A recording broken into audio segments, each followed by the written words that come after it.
Hello everyone, welcome back on our channel Divyashree physics. तो आज हम रे ऑप्टिक्स के कुछ इंपॉर्टेंट न्यूमेरिकल्स पर स्टडी करेंगे। जैसे फिश वाले न्यूमेरिकल है, फिश अंडर द वाटर, कि जब एक फिश होती है अगर वो वाटर के नीचे होती है तो वो कितने एरिया को कवर कर सकती है। तो फिश और वाटर के बिलो किस तरह से हम चीजों को ऑब्जर्व करते हैं, तो ये बहुत ही इंपॉर्टेंट क्वेश्चंस है। तो सबसे फर्स्ट क्वेश्चन है, determine the direction in which a fish under the water sees the setting sun। अब यहां पर नीचे वाटर है, हम कोई भी एक सिस्टम ले लिया है जो बीकर है या फिर कोई कंटेनर है, टैंक है, कुछ भी लगा लो, ये वाटर टैंक है, ठीक है। यहां पर एक फिश है, अब सन है वो यहाँ पर सेट हो रहा है, तो सन है वो बिल्कुल इसकी जो सरफेस है यहाँ पर सेटिंग सन प्रेजेंट है। तो इस फिश को ये वाला सन कहाँ पे दिखाई देगा, ठीक है। तो हमें यही फाइंड आउट करना है। तो यहाँ पर सन है, अब सन क्या होता है, लाइट का सोर्स होता है, और जो लाइट का सोर्स होगा वो क्या करेगा, लाइट को एमिट आउट करेगा। ये लाइट का सोर्स है और ये ऑब्जर्वर है जो ऑब्जर्व करता है इस लाइट के सोर्स को। तो ये वाला सोर्स क्या करेगा, इस ऑब्जर्वर के पास लाइट को सेंड करेगा। तो यहाँ पे भी वही हो रहा है, सन है, सन ने लाइट को सेंड किया है, यहाँ पर लाइट सेंड हुई और फिश की आईज में एंटर कर गई। अब देखो यहां से लाइट कैसे एंटर कर गई फिश की आईज में, वो हमें देखना है। तो हमने जो टोटल इंटरनल रिफ्लेक्शन है उसके न्यूमेरिकल, उसकी थ्योरी पढ़ी थी हमने, जिसकी जो वीडियो का लिंक है वो डिस्क्रिप्शन में मिल जाएगा।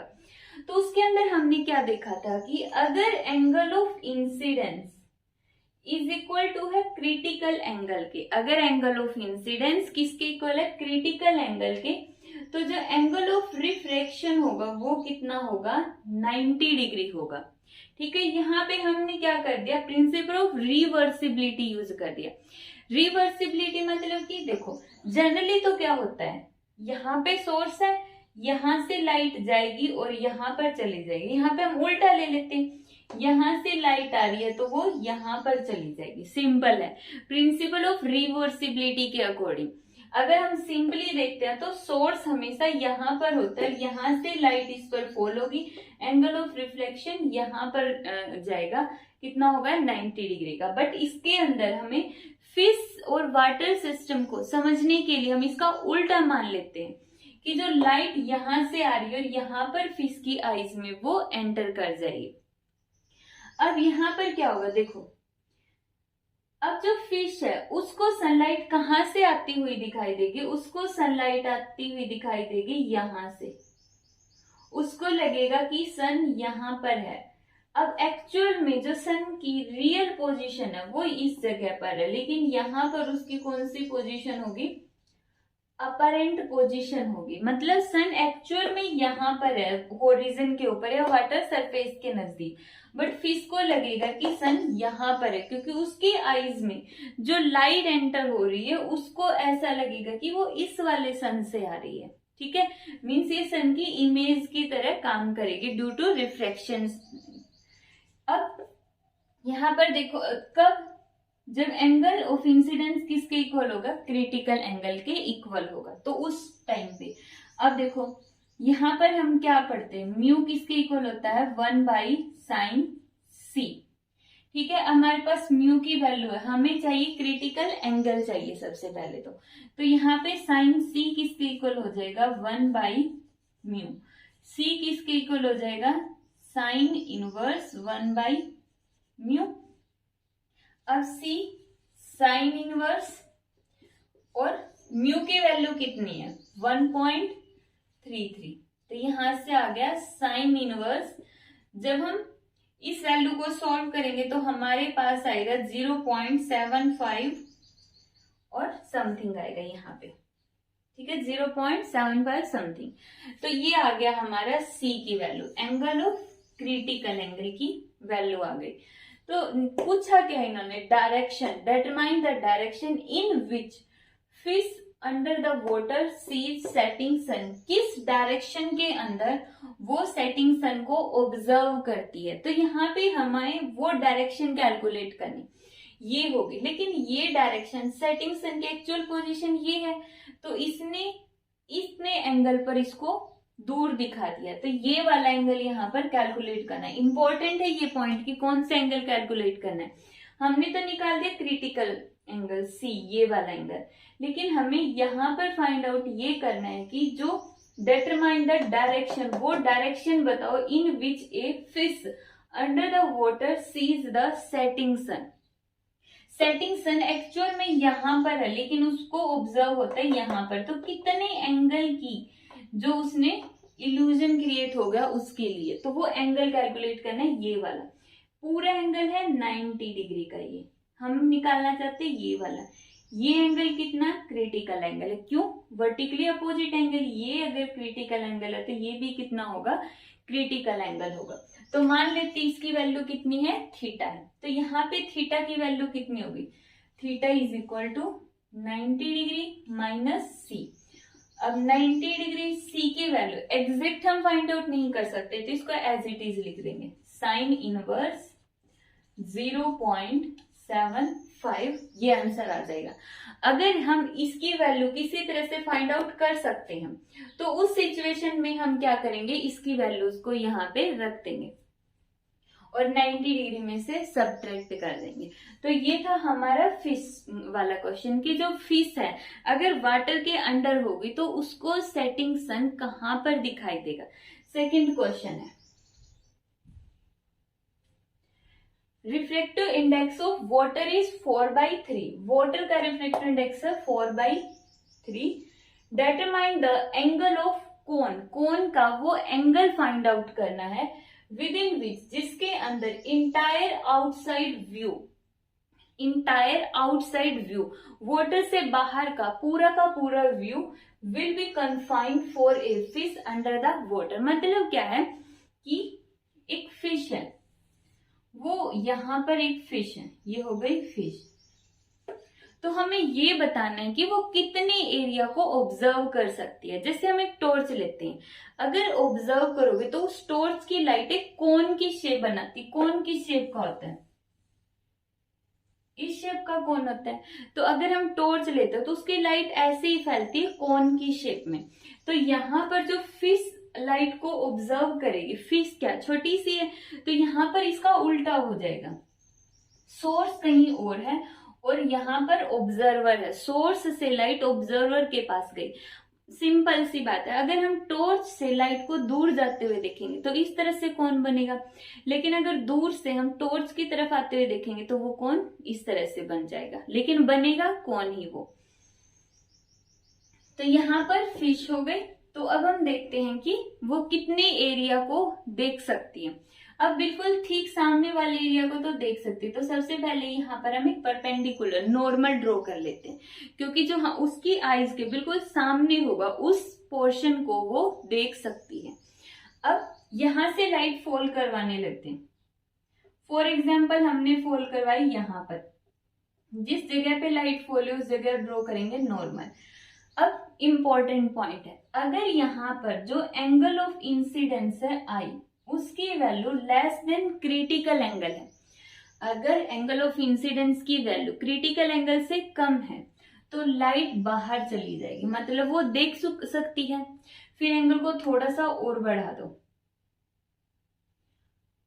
अब फिर यहाँ पे एंगल ऑफ इंसिडेंस आई, मान लो अभी भी इसकी वैल्यू लेस देन सी है, तो अब जब तक एंगल ऑफ इंसिडेंस की वैल्यू क्रिटिकल एंगल से कम होगी लाइट हमेशा बाहर जाएगी, मतलब अभी भी वो ऑब्जर्व कर सकती। हमें तो मैक्सिमम देखना ना कितना पोर्शन वो ऐसे वाला कितना पोर्शन कवर कर सकती, कितना पोर्शन कवर कर सकती है। तो अब हमने फिर से इसके एंगल को बढ़ा दिया, जिस जगह लाइट गिरी वहां पर नॉर्मल मान लेते, अब की बार एंगल हो गया I इज इक्वल टू सी। यहां पर वो C देख सकती है। जब I इज इक्वल टू सी होगा तो एंगल ऑफ रिफ्लेक्शन कितना हो जाएगा 90 डिग्री, मतलब जो लाइट है वो वाटर के सरफेस पर फैल जाएगी। अब यहां तक भी वो देख सकती है, यहां पर भी वो सी कर सकती है। अगर हम आई की वैल्यू ग्रेटर देन सी कर देते हैं, मान लेते हैं हम थोड़ा सा और इसकी वैल्यू बढ़ा दें, तो फिर से तो लाइट वापिस उसी मीडियम में आ जाएगी और वो उसको ऑब्जर्व नहीं कर पाएगी। तो यहाँ से एक सिंपल सा पॉइंट है, हम किसी भी चीज को कब तक ऑब्जर्व कर सकते हैं, जब तक उस पर लाइट फॉल हो रही है। जहां तक लाइट जाती है वहां तक चीजों को हम देख सकते हैं, लेकिन जहां पे लाइट रुक गई उसके बाद हमें दिखाई नहीं देगा। तो यहाँ पर लाइट रुक गई है इसके लिए, इसके बाद अगर एंगल बढ़ रहा, वो लाइट तो सेम मीडियम में आ गई, उसको बाहर का तो कुछ दिखेगा ही नहीं। तो इसका मतलब यहाँ पर ये वाला कोण हो गया कंप्लीट, एक साइड का कोण। जब एंगल ऑफ इंसिडेंस कितना होगा सी, तो इस साइड भी कौन सा होगा,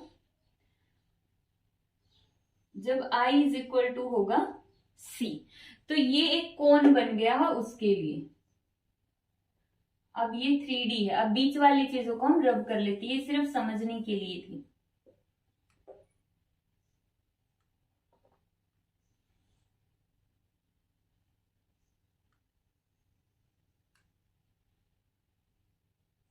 ये समझने के लिए थी ये सारी की सारी चीजें।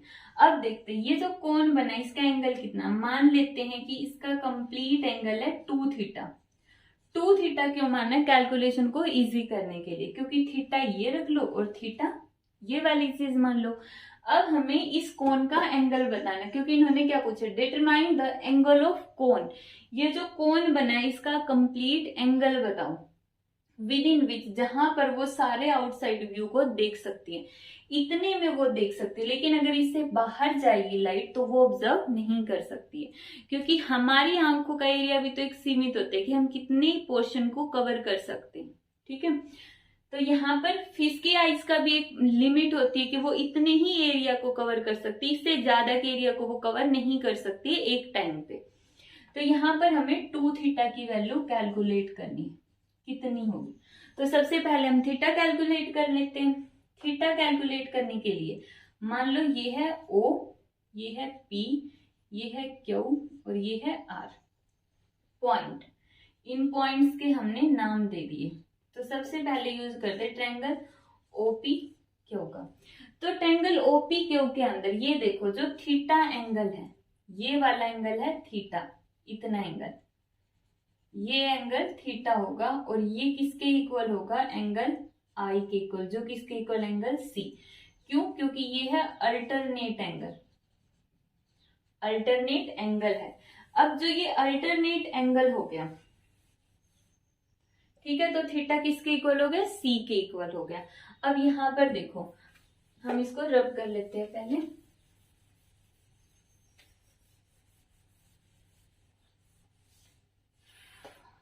यहां से देखो म्यू का फॉर्मूला क्या होता है, mu is equal to 1 by sine C. तो साइन सी की वैल्यू कितनी आ गई, 1 बाई म्यू। सी की वैल्यू कितनी आ गई, 1 बाई, ओहो ये कितनी आएगी, साइन सी। और म्यू की वैल्यू पुट कर दो, म्यू की वैल्यू कितनी है, 4/3। तो पुट करो, 4/3 जाएगा ऊपर, तो ये आ गई इतनी। अब ये देखो c की वैल्यू कितनी आ गई यहाँ पे, साइन इनवर्स 3/4 आ गया, 3/4। किसकी वैल्यू आई है, c की वैल्यू आई है, साइन इनवर्स 3/4 आ गई। अब हमें वैल्यू किसकी कैलकुलेट करनी है, हमें चाहिए 2 थीटा की वैल्यू, लेकिन आई है c की वैल्यू। c किसके इक्वल है, थीटा के इक्वल है, और हम क्या कैलकुलेट करना चाहते हैं, 2 थीटा। 2 थीटा मतलब 2c, और जो किसके इक्वल होगा, ट्वाइस ऑफ साइन इनवर्स 3/2। तो ये क्या होगा, उस कोण का एंगल होगा। अगर हमारे पास 3/4 की वैल्यू है तो पुट कर दो कि अगर मान लेते कि साइन इनवर्स 3/4 30 डिग्री होता, तो मान लो 30 डिग्री है, तो ये कितना आ जाएगा, यहाँ पे 60 डिग्री आ जाएगा कोण का एंगल। ये जस्ट एग्जांपल था, 30 डिग्री नहीं होता है, साइन इनवर्स 3/4। तो यहाँ पे कोण का एंगल हमने फाइंड आउट कर लिया। सिंपल एक ही बात याद रखनी है कि जहां तक एंगल क्रिटिकल एंगल से कम होगा तो लाइट बाहर जा रही है, मतलब वो देख रही है। जैसे जैसे एंगल बढ़ता जाएगा, जैसे ही एंगल क्रिटिकल के इक्वल होगा तब भी वो देख सकती है। बट इससे अगर थोड़ा सा भी बढ़ता है तो वो लाइट वापस उसी के पास आ जाती है और वो बाहर ऑब्जर्व नहीं कर पाती है। तो इस तरह से हम इसका कोन का एंगल निकाल सकते हैं। क्वेश्चन है, लिक्विड का रिफ्रैक्टिव इंडेक्स दिया हुआ 5/3 मीन्स यहां पर हमारे पास लिक्विड फील्ड है, ठीक है। इस लिक्विड के बॉटम में मीन्स यहां पर जो भी हमने कंटेनर लिया इसके बॉटम में हमारे पास एक सोर्स है, लाइट का सोर्स ऑफ लाइट है, जिसको हमने रिप्रेजेंट कर दिया है एस से, ठीक है। अब यहां पर हमने क्या ले लिया कि a person viewing the source from above the surface. अब एक पर्सन है वो इस सरफेस के ऊपर बैठा है और इस सोर्स को ऑब्जर्व कर रहा है। अब सरफेस के ऊपर कहां पर बैठा है, there is an opaque disc. Opaque मतलब जिसके अंदर से लाइट पास नहीं हो रही है, उस डिस्क पर there is an opaque disc of radius 1 centimetre. यहाँ पे रेडियस कितनी दे दी है, 1 centimetre. Floating on the surface, एक डिस्क है जो सरफेस पर फ्लोट कर रही है, ठीक है। अब हमने क्या कर दिया है, इस क्वेश्चन को समझना इंपॉर्टेंट क्वेश्चन है। वाटर टैंक के अंदर एक सोर्स रखा हुआ है। अब सिंपली देखो, अगर वो डिस्क हटा दे तो उस सोर्स को हम ऑब्जर्व करेंगे, टैंक के अंदर झुकेंगे और देखेंगे तो वो सोर्स हमें दिखाई देगा। अब डिस्क आ गई है, डिस्क होगी छोटी सी, ठीक है, बहुत बड़ी डिस्क नहीं है कि वो पूरे टैंक को कवर कर ले। छोटी सी डिस्क सीडी वाली जो कॉम्पैक्ट डिस्क होती है वही ले लो कि वही है। अब वो कवर कब करेगी, ठीक है। अब इसको समझने के लिए हम एक एग्जांपल लेते हैं कि ये टॉर्च है लाइट की, ठीक है, टॉर्च लाइट की है और ये हाथ हो गया। हम इस की लाइट को कब नहीं देख सकते हैं, अब इतनी दूर से अगर हम ऑब्जर्व करेंगे तो ये लाइट का सोर्स हमें दिखाई देगा, फिर नजदीक लेके जाओ फिर भी दिखाई देगा, और नजदीक लेके जाओ फिर भी दिखाई देगा। ऐसे कर करके हम इस सोर्स को अगर हैंड को बिल्कुल इसके टॉर्च के नजदीक ले गए तो ये लाइट कवर अप हो जाएगी, ठीक है, हैंड के थ्रू। तो यहाँ पर भी हमें यही करना है। तो ये जो टैंक था पानी का, इस टैंक को खाली कर दो, मतलब पानी को बाहर निकाल दो। अब क्या होगा, जो वो डिस्क पानी के ऊपर तैर रही थी वो धीरे धीरे करके ऐसे ऊपर थी, धीरे धीरे करके नीचे आएगी, नीचे आएगी, नीचे आएगी। तो हमें वो हाइट बतानी है कि जब यहाँ पर जो ये लाइट का सोर्स है और ये डिस्क है, ये डिस्क इस तरह से कवर कर लेगी, यहां से हमें ये लाइट का सोर्स दिखाई ना दे, क्योंकि जब ये दूर थे तब हम देख सकते थे इस सोर्स को, क्योंकि छोटी सी डिस्क है, सोर्स भी है। लेकिन जैसे जैसे डिस्क नजदीक गई इसने लाइट के सोर्स को कवर कर दिया। अब देखो, अगर इतने से कवर कर दिया तो ये हो गई वो कम से कम डिस्टेंस जहां पर वो कवर कर जाती है। अगर इससे ज्यादा जाते फिर तो वो ऑलरेडी कवर कर चुकी है, ठीक है। तो हमें ये मैक्सिमम हाइट निकालनी, मिनिमम नहीं, मैक्सिमम हाइट निकालनी कि ज्यादा से ज्यादा कितनी हाइट से वो जो सोर्स है वो हमें दिखाई देना बंद हो जाता है। कम से कम तो कितनी भी हो सकती, कम से कम तो यहाँ पर हो गई, लेकिन हमें ज्यादा से ज्यादा हाइट निकालनी है, ठीक है। तो यहाँ पर देखो, अब यहां से सोर्स से सबसे पहले तो एक नॉर्मल ड्रॉ कर लो, क्योंकि जो सोर्स के बिल्कुल सामने होगा वो लाइट तो पास हो रही है।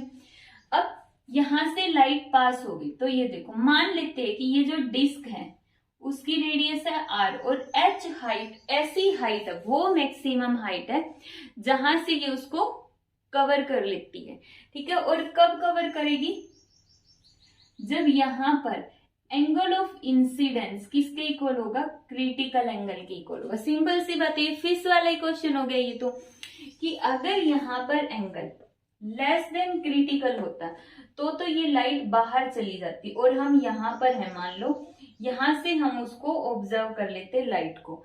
लेकिन जैसे ही एंगल क्रिटिकल के इक्वल होगा, लाइट हमारी आईज में जाने की बजाय वाटर की सरफेस पर ही फैल जाएगी। तो मैक्सिमम एंगल कितना होगा जहां तक हम लाइट को ऑब्जर्व कर सकते हैं, I इज इक्वल टू सी। अगर I लेस देन सी है तो लाइट हमारी आईज में एंटर करेगी ही करेगी, ठीक है। लेकिन जैसे ही I क्रिटिकल एंगल के इक्वल हो गया तो वो लाइट सरफेस पर स्कैटर हो जाएगी और हमारी आईज तक नहीं पहुंच पाएगी।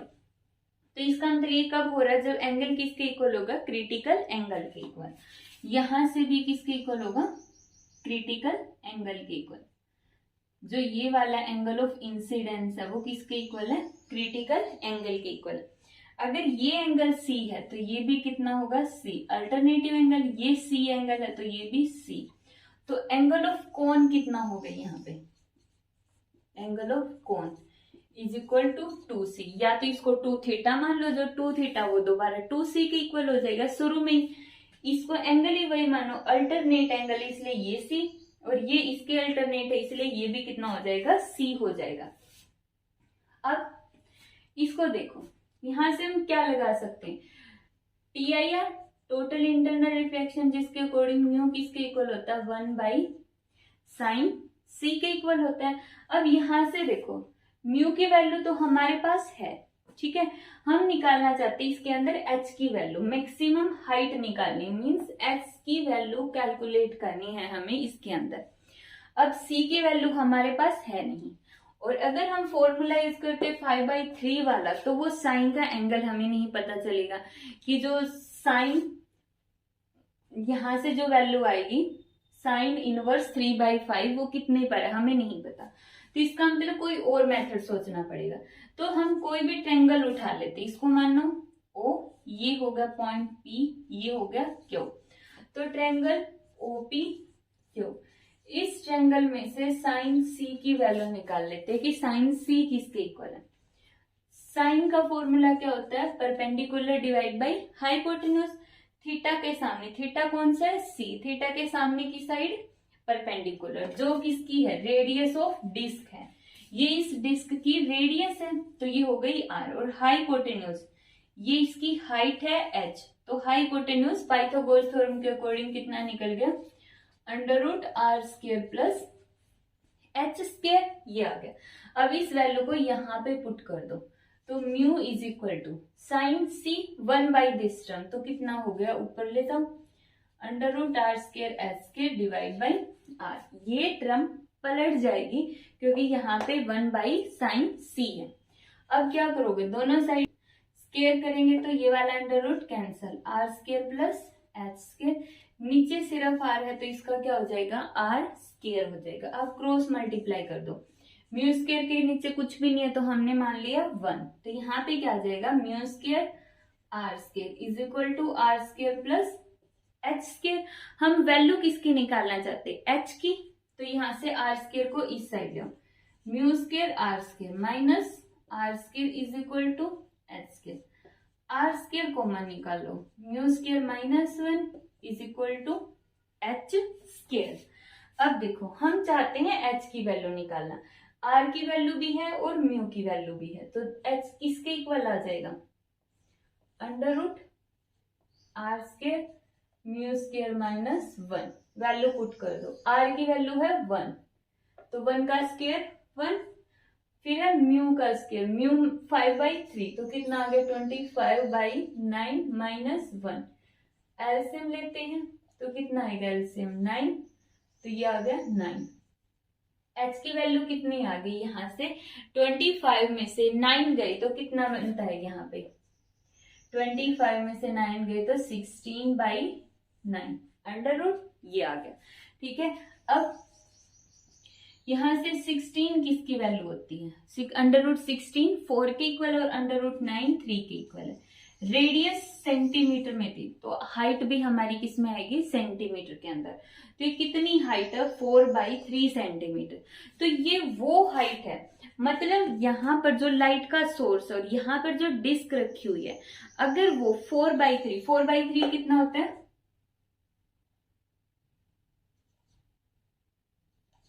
1.33 सेंटीमीटर, तो मतलब यहाँ से जब डिस्क की और लाइट के सोर्स की हाइट कितनी होगी 1.33 सेंटीमीटर होगी, तो ये डिस्क इसको पूरा कवर कर लेगी, ये वो मैक्सिमम हाइट है, मैक्सिमम इतनी ही हो सकती है, इससे ज्यादा पर तो लाइट निकल जाएगी, कम से कम कितनी भी हो सकती है। तो ये थे हमारा जो फिश, यहाँ पर सिंपल फिश भी दे सकते हैं कि यहाँ पे फिश हो गए, कहीं और वाटर का सोर्स ऑफ लाइट दे दे, तो यहाँ पे फिश हो सकती है कि बाहर वाले पर्सन को वो फिश दिखाई ना दे, तो कुछ भी हो सकता है, फिश या फिर वाटर टैंक हो सकते हैं या फिर लाइट का सोर्स हो सकता है। तो ये थे हमारे टोटल इंटरनल रिफ्लेक्शन के ऊपर बेस्ड कुछ इंपॉर्टेंट क्वेश्चंस।